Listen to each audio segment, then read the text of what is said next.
Atletico মাদ্রিদে Julian আলভারেজকে ঘিরে পরিস্থিতি যেন দিন দিন আরও উত্তপ্ত হচ্ছে। ভিয়ারিয়ালের বিপক্ষে ম্যাচে মাঠে নামার আগেই আলভারেজকে উদ্দেশ্য করে গ্যালারি থেকে শোনা যায় দো দো ও শীষ।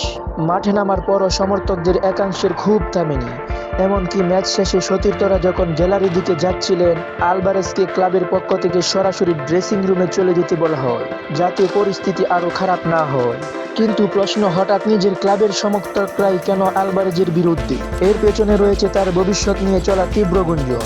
বার্সেলোনায় যাওয়ার ইচ্ছার খবর প্রকাশ্যে আসার পর থেকেই অ্যাটলেটিকো সমর্থকদের একাংশ তার উপর ক্ষুব্ধ, যদিও ক্লাব কর্তৃপক্ষ এখনও তাকে বিক্রি করতে রাজি নয় এবং কোচ দিয়েগো সিমিওনে প্রকাশ্যেই আলভারেজকে সমর্থন করছেন।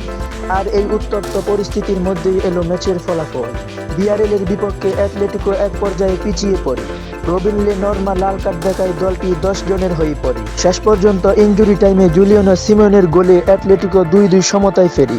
অর্থাৎ জয় নয়, কঠিন পরিস্থিতিতে 1 পয়েন্ট নিয়েই মাঠ ছাড়তে হয়েছে তাদের।